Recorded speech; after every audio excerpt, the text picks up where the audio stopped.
Hello, good afternoon. It's Nisanka from Coaching with Nisanka, helping parents connect with their children. My printer's going crazy, by the way. I've been printing a workbook for myself, obviously, and it's going crazy. Hopefully, it's finished. Hope you're well, and I did try to do this live a couple of days ago, but I don't think it went down very well, so I'm doing that again. If you are watching, just hop on. I have got something important to talk to you about today that is about relationships, because parent-child is a relationship dynamic that we explore, and parent-child relationship is happening in the context of you having a relationship with yourself, you having a relationship with the child, you having a relationship with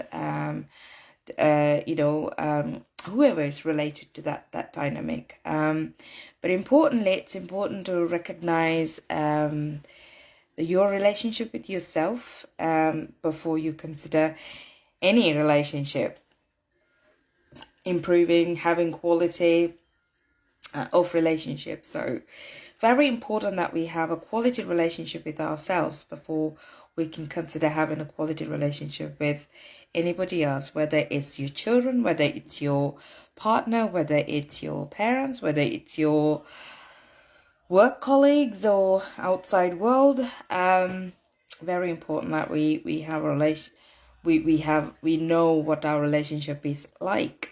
So today's topic is about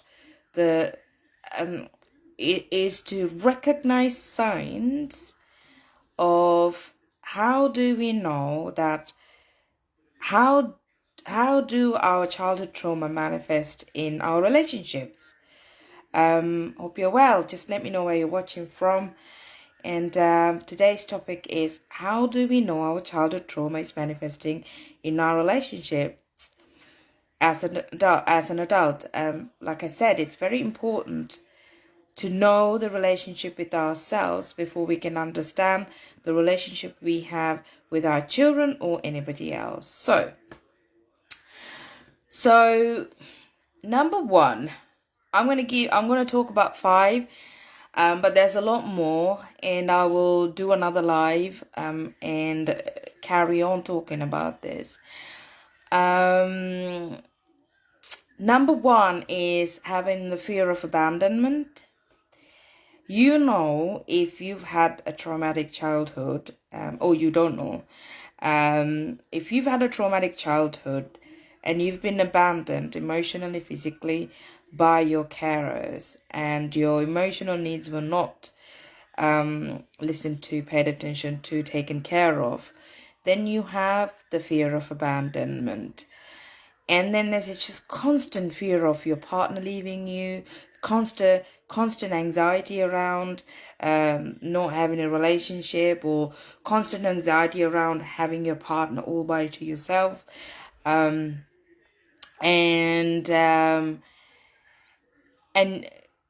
this fear of abandonment, those are some of the signs. And this fear of abandonment will keep you in a relationship even when it has reached its expiry date, which is actually another point that I'll talk to you about.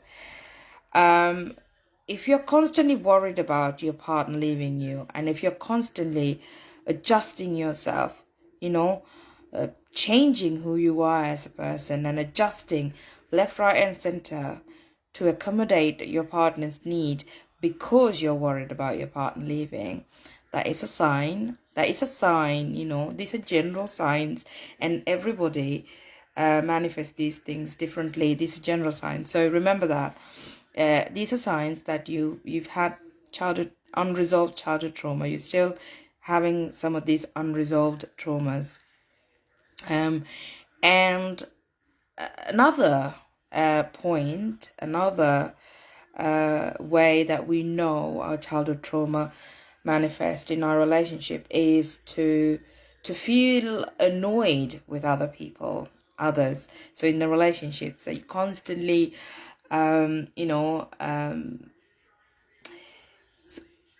when we were growing up, and when we were constantly criticized by our parents, mind you that we have a lot of parents criticizing children. Let the children walk out of a school, you will notice their hair messy, and you'll just go, what's happened with your hair? What's wrong with your hair dress? Oh, look what you've done, So constant criticism, the way we look, the way we behave, we were constantly criticized. And growing up as adults, this may trigger annoyance. You will be constantly annoyed by other people's comments, or just the proximity, or just the presence of other people in your life. If your parents did not accept who you are, and you as a person, your sexuality, and then your parents constantly criticized you as a child, then you will find feeling really annoyed by other people's presence and any criticisms. And if you're a healthy person, and if you're feeling really grounded as a person, and if you are feeling secure and has a sense of calmness to you, anybody else can say anything. You're highly unlikely to be triggered. But if you're constantly annoyed by other people, even the good ones, good compliments, then it's a sign that we have unresolved emotions regarding our childhood, and that, you've been affected by childhood trauma. So the third one is needing space, and you withdraw all the time. I could definitely recognize when I was not very well. I could definitely recognize this with myself. I was constantly withdrawn. I did not want to engage. I did not want to have any communication with anybody else.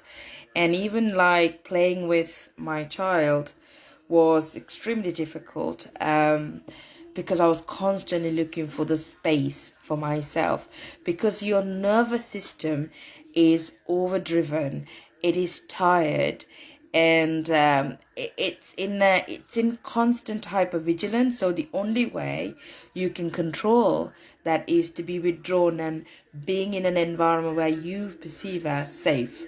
So it's very normal to notice that it is normal for us to feel withdrawn, and wanting to withdraw, so avoiding parties. And for some people, this can go as far as social anxiety, agoraphobia, and all sorts of phobia, and that.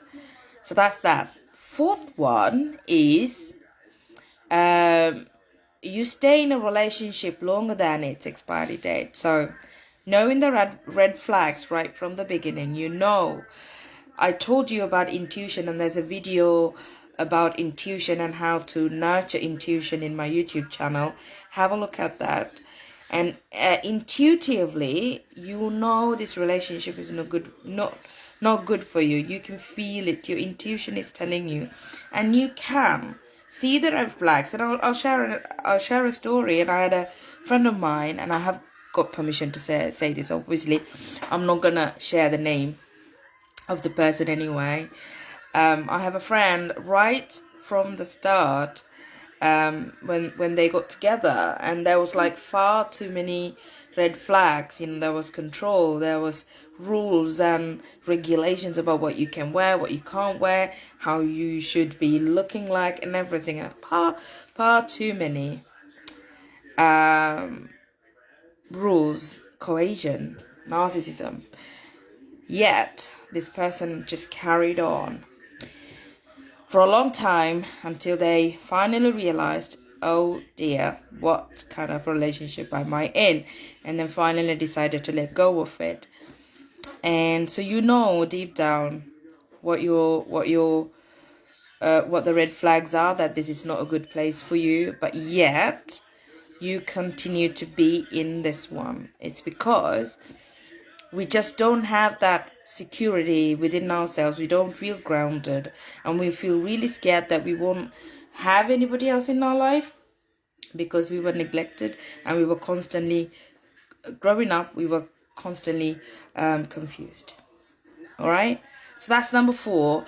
And number 5 is constant arguments or avoiding arguments. So you either argue constantly because you're constantly irritated, frustrated, angry. So anger has so many layers. Anger is a symptom, and anger is not a reason. Anger is a symptom. And when you're angry yourself, it is always good to pause and ask yourself, what makes me angry? What happened just before I got angry? Where do I feel this anger in my body, within me? But if you're constantly arguing with somebody, that is a sign that you've had childhood trauma and you have not got them, it's not resolved yet. Children who grow up in environments where caregivers were constantly arguing, they then they develop negative beliefs about communications, because we don't know how to communicate healthily. If children grew up around an environment where the parents were constantly arguing, if children grew up watching these arguments, domestic violence, and sort of passive aggression or just arguments instead of healthy communication, then first they learn it. They think that's the way to be. So you'll find the children carrying on the legacy. Or it can go the other way and develop an aversion towards arguments. So they will just avoid arguments, which means they just, either way, there's no healthy communication. Therefore, maintaining a relationship, a boundaried relationship, becomes extremely difficult. So those are the 5 things. So I'll just run them. Hey, lovely, you all right? Run them again. 1 is fear of abandonment. So constantly feeling fearful of your partner leaving you. So you end up just bending over your backward and doing things, not having any boundaries at all, and not being able to say, even when whether it's sexual abuse, sometimes rape can happen in relationships. Even if that is the case, you will stay because you feel fearful of being abandoned, because you were abandoned as a child. 2nd, I said about feeling annoyed, and the 3rd I said about withdrawn or needing the space, and 4th is staying in a relationship longer than its expiry date. It's not right for you, yet you keep arguing with yourself, right? You can keep logicalizing with yourself, this is the one for me. And then constant arguments or avoiding conflicts. So those are the 5 things, and then there's a lot more. I'm gonna share a few more. Probably not tomorrow. I'm on a conference all day, but I'll do another video like that. But here's the thing: you can actually overcome these patterns. You can stop these patterns. You can just go inward and figure out where the root cause of these patterns are, and then you can let go, stop being stuck in these patterns, which means let go of the root cause, address the root cause, and then really recognize who you are as a person within that relationship and what you want for yourself, and then build up the courage and the strength, and have a sense of grounding and calmness, and then draw boundaries, having the ability to say no. We can all practice this, and we can all develop these. These are skills that we can master.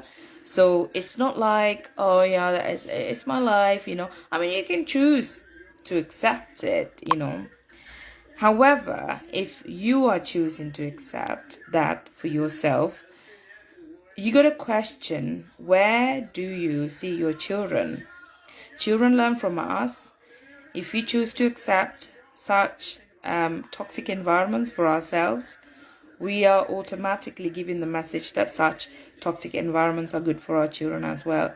So how can you then navigate that? and encourage our children to develop healthy habits, feeling sense of ground, feeling a sense of authenticity. How can we encourage our children? So it's a question that only you can answer yourself. And you can always contact me, and we can just have a chat if you recognize any of these things. Again, it has to come from it's better, not it has to. It's better when decisions come from an empowered place to seek help. Don't seek help because I'm doing a live and you feel like, oh yeah, no, everybody's saying that. Don't seek help because of that. Because it's not an empowered place. Enabling yourself starts from making that decision. Actually, I recognize this. I want to change this. I'm going to look for who is best for me. Okay, that's an enabling, empowered place. So take it from there. You can contact me anytime, and my website is www.coachingwithnasanka.com, and you can email me as well at nasanka@coachingwithnasanka.com. I will drop the links as well. And see you on another day. Take care. Bye-bye.